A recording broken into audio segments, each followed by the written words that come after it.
வணக்கம்,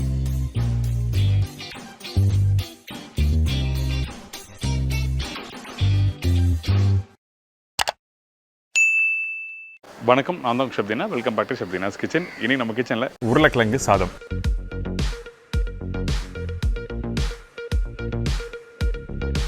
இதோட வாழைக்காய் வறுவல் எப்படி பண்ணுறது பார்க்க போகிறோம். உருளைக்கிழங்கு சாதம் தேவையான பொருட்கள்: பாயில்ட் ரைஸ் 150 கிராம், உருளைக்கிழங்கு 4 நம்பர், தக்காளி 3 நம்பர், வெங்காயம் 2 நம்பர், காய்ந்த மிளகாய் 6லேருந்து 8 நம்பர், பச்சை மிளகாய் 2 நம்பர், பூண்டு 20 பல்லு, இஞ்சி பூண்டு பேஸ்ட் 1 டேபிள் ஸ்பூன், மஞ்சத்தூள் 1/4 டீஸ்பூன், மிளகாய் பவுடர் 1 டேபிள் ஸ்பூன், தனியா பவுடர் 1/2 டேபிள் ஸ்பூன், மிளகு பவுடர் 1 டீஸ்பூன், கொத்தமல்லி தேவையான அளவு, கருவேப்பிலை தேவையான அளவு, சோம்பு 1/4 டீஸ்பூன், கடுகு 1/4 டீஸ்பூன், தேங்காய் 2 பத்தை, உப்பு தேவையான அளவு, எண்ணெய் குக் பண்ணுறதுக்கு தேவையான அளவு, நெய் 1 டீஸ்பூன்.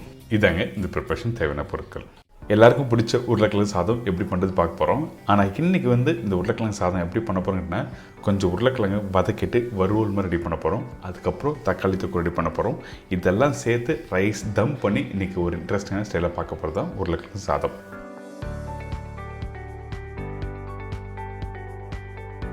ஃபஸ்ட்டு மண்சட்டியில் கொஞ்சம் எண்ணெய் போட்டிருக்கேன். அதுக்கு பிறகு கடுகு,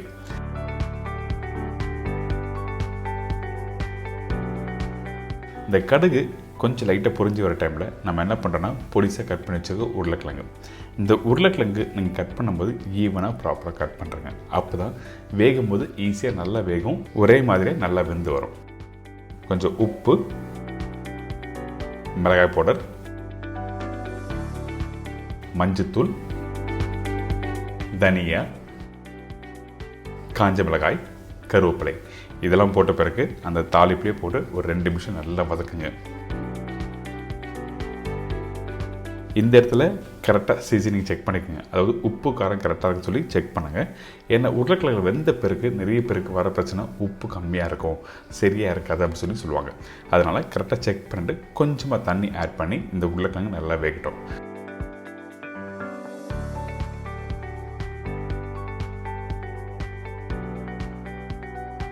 இப்போ இந்த உருளைக்கிழங்கு ரெடி ஆகிடுச்சு. பார்த்திங்கன்னா நல்லா ட்ரையாக இருக்குது. இந்த ப்ரிப்ரேஷன் தான் நம்ம உருளைக்கிழங்கு வறுவல் சொல்லுவோம், உருளைக்கிழங்கு ஃப்ரை சொல்லுவோம், உருளைக்கிழங்கு மசாலா சொல்லுவோம். ஸோ பல பேர் சின்ன சின்ன வேரியன்ஸில் இருக்கும். இப்போ இந்த உருளைக்கிழங்கு ஃப்ரை எப்படி பண்ணுறது தெரிஞ்சிச்சுல, நல்லா சாஃப்டாக வெந்திருக்கு. இதுக்கப்புறம் கொஞ்சமாக கொத்தமல்லி போட்டு மிக்ஸ் பண்ணி இதை அப்படியே எடுத்து ஒரு பவுலில் மாற்றி வச்சுருங்க.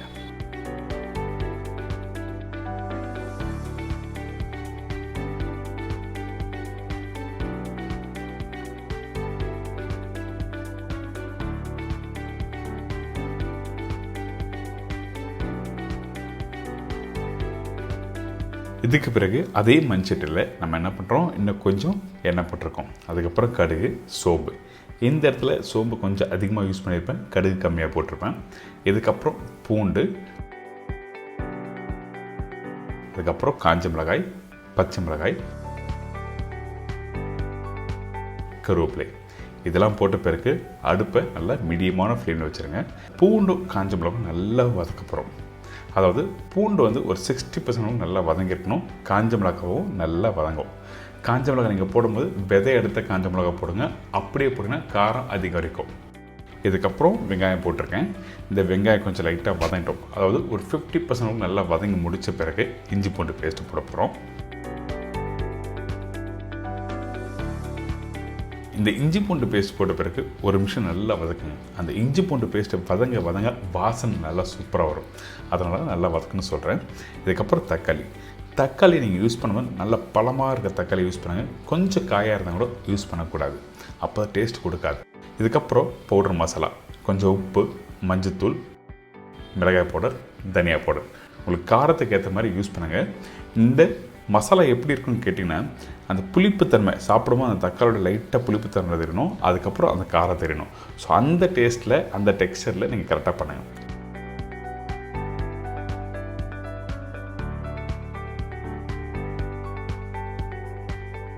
இதுக்கப்புறம் நம்ம என்ன பண்ண போகிறோம்னா, கொஞ்சம் தேங்காய் பால் 2 பத்து தேங்காய் சொன்னோம் பார்த்தீங்களா, அதில் கொஞ்சமாக தண்ணி ஆட் பண்ணி பால் எடுத்திருக்கேன். பேஸ்ட் யூஸ் பண்ணல. பேஸ்ட் யூஸ் பண்ணால் டெக்ஸ்சர் மாறும், ரைஸ் ஒன்றோட ஒன்று ஒட்ட ஆரம்பிக்கும். அதனால் வெறும் பால் போட்டு ஒரு 5 நிமிஷம் குக் பண்ணுங்கள்.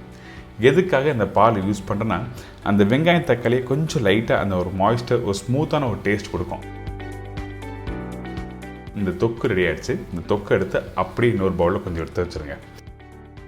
இதுக்கப்புறம் நம்ம என்ன பண்ண போகிறோம்னா, தம் போட போகிறோம். அந்த மசாலா, அதுக்கப்புறம் உருளைக்கிழங்கு, இதுக்கப்புறம் லைட்டாக மிளகுத்தூள் யூஸ் பண்ணும்போது அதிகமாக போட்டக்கூடாது, மைல்டாக தான் போடணும். சரிங்களா? கொத்தமல்லியை போட்ட பிறகு வேக வச்ச சாதம். இந்த ரைஸ் வேக வைக்கும் போது நீங்கள் என்ன பண்ணணும்னு கேட்டிங்கன்னா, பர்டிகுலராக உப்பு போட்டு பாயில் பண்ணுங்கள். பாஸ்மதி ரைஸ் யூஸ் பண்ணும்போது. இதே பொன்னி ரைஸ் யூஸ் பண்ணுன்னா நீங்கள் அப்படியே பாயில் பண்ணி மிக்ஸ் பண்ணலாம். உங்களுக்கு பிடிச்சா பொன்னி ரைஸ் யூஸ் பண்ணலாம், அப்படிலாம் பச்சை அரிசி யூஸ் பண்ணலாம். நான் இந்த ப்ரிப்ரேஷன் பாஸ்மதி யூஸ் பண்ணியிருக்கேன். இப்போ ஃபஸ்ட்டு லேயர் எப்படி நம்ம செட் பண்ணணுமோ அதே மாதிரி ஸ்டெப் பை ஸ்டெப்பாக நீங்கள் லேயர் செட் பண்ணுங்கள். அதே டைமில் மறந்துடாதீங்க, மிளகுத்தூள் அதிகமாக போட்டால் டேஸ்ட் மாறும்.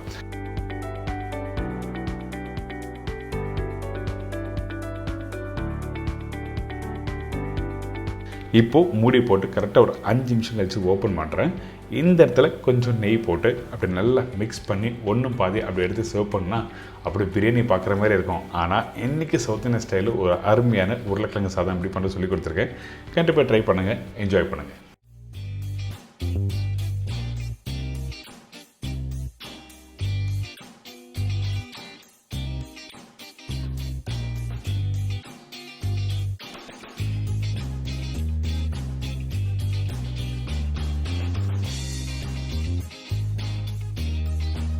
இது தொடர்ந்து வாழைக்காய் வறுவல் எப்படி பண்ணுறது பார்க்க போகிறோம். வாழைக்காய் 2 நம்பர், இடித்த பூண்டு 10 பல்லு, காய்ந்த மிளகாய் 4லிருந்து 5 நம்பர், இஞ்சி பூண்டு பேஸ்ட் 1/2 டீஸ்பூன், சீரகம் தாளிப்புக்கு தேவையான அளவு, கடுகு தாளிப்புக்கு தேவையான அளவு, மஞ்சத்தூள் 1/2 டீஸ்பூன், சில்லி பவுடர் 1/2 டீஸ்பூன், தனியா பவுடர் 1 டீஸ்பூன், கருவேப்பிலை சிறிதளவு, கொத்தமல்லி தேவையான அளவு, உப்பு தேவைக்கேற்ற, நல்லெண்ணெய் குக் பண்ணுறதுக்கு தேவையான அளவு. இதாங்க இந்த ப்ரிப்பரேஷன் தேவையான பொருட்கள். ஃபஸ்ட்டு நம்ம என்ன பண்ணுறோன்னா, வாழைக்காய் கட் பண்ணுறோம். வாழைக்காய் நீங்கள் க்யூப்ஸாக கட் பண்ணலாம், இல்லை ரவுண்டாக கட் பண்ணலாம், இல்லை ஸ்கொயரோட கட் பண்ணி போடலாம். ஒன்றும் தவறு எதுவுமே இல்லை. இப்போது இந்த வாழைக்காவை நல்லா ரவுண்டாக கட் பண்ணியிருக்கோமா, கட் பண்ணி முடித்த பிறகு இந்த மாதிரி திக்கான சைஸில் கரெக்டாக இருக்கும். ரொம்ப மெலிசாக இருந்தாலும் குக் பண்ணும்போது உடைய ஆரம்பிக்கும். அதனால தான் இந்த மாதிரி திக்காக இருக்குன்னு சொல்கிறேன். அதுக்காக ரொம்ப பெரிய திக்காக வேண்டாம். இதுக்கு பிறகு நம்ம என்ன பண்ணுறோன்னா, இந்த வாழைக்காயில் மசாலா போட்டு நல்லா மிக்ஸ் பண்ணுறோம். மசாலானா சில்லி பவுடர், தனியாத்தூள், வெறும் மஞ்சத்தூள், இஞ்சி பூண்டு பேஸ்ட், உப்பு போட்டிருக்கேன். எதுக்காக போடுறோன்னு கேட்டிங்கன்னா, அந்த கலர் மாறாமல் இருக்கிறதுக்காக மட்டும்தான் உப்பு மஞ்சத்தூள் போட்டு மிக்ஸ் பண்ணி வைக்கிறோம்.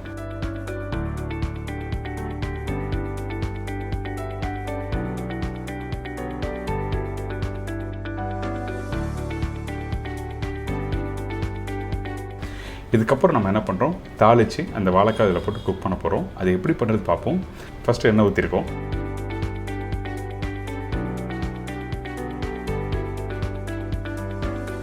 இதுக்கு பிறகு கடுகு, சீரகம்,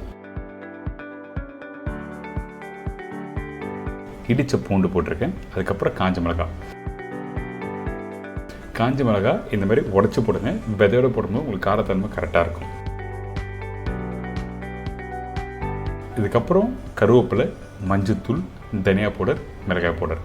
மிளகாய்த்தூள் அதிகமான குவான்டிட்டி வேண்டாம், நான் சொன்ன குவான்டிட்டி கரெக்டான அளவு தான். ஏன் கேட்டிங்கன்னா, இதில் காஞ்ச மிளகாய் போட்டிருக்கோம். அதுக்கேற்ற மாதிரி தான் சில்லி பவுடர் அளவு நான் உங்களுக்கு சொல்லியிருக்கேன். இதுக்கப்புறம் தண்ணி ஊற்றி ஒரு 2 நிமிஷம் குக் பண்ணுங்கள். அந்த மசாலா பச்சை வாசனை போன பிறகு நம்ம என்ன பண்ணுறோன்னா, ஏற்கனவே மசாலா போட்டு மிக்ஸ் பண்ணி வச்சுருக்க அந்த வாழைக்காவை அப்படியே இதில் போட்டு நல்லா மிக்ஸ் பண்ணுங்கள்.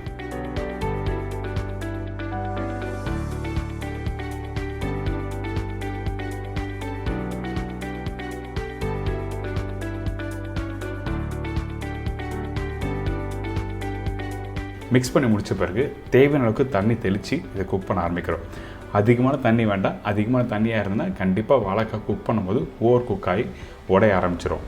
உடையாமல் கரெக்டான பக்குவத்தில் இடணும். அதனால தேவையான தண்ணி ஊற்றி நல்லா குக் பண்ணுறோம்.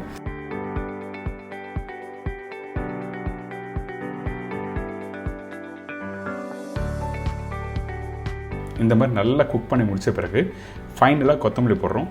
மிளகுத்தூள் போட்டு நல்லா மிக்ஸ் பண்ணிவிட்டு அடுப்பை விட்டு இறக்க வேண்டியதான். Simple recipe. காய் வெந்த பிறகு தான் நம்ம மிளகுத்தூள் போட்டிருக்கோம். அதே டைமில் வெல்டன் கரெக்டான ஒரு 95% அளவுக்கு நீங்கள் மிளகுத்தூள் போட்டு மிக்ஸ் பண்ணி எடுத்தீங்கன்னா இந்த மாதிரி பக்குவத்தில் இருக்கும். அதே டைமில் இந்த வாழைக்காய் வேகிறதுக்கு முன்னாடி மிளகுத்தூள் போடாது. மிளகுத்தூள் போட்டு ரொம்ப நாள் கூப்பிட்டுனா கண்டிப்பாக கசப்பு தன்மை வரும். அதாவது சூடாக சாப்பிடும்போது ஒன்றும் தெரியாது, சூடு ஆறின பிறகு நீங்கள் சாப்பிடும்போது கண்டிப்பாக லைட்டாக கசப்பு தன்மை வரும். அதனால் வெந்த பிறகு கடைசியாக போட்டு நல்லா மிக்ஸ் பண்ணி எடுத்து சாப்பிட்டீங்கன்னா ஒரு சூப்பரான வாழைக்காய் வறுவல் ரெடி.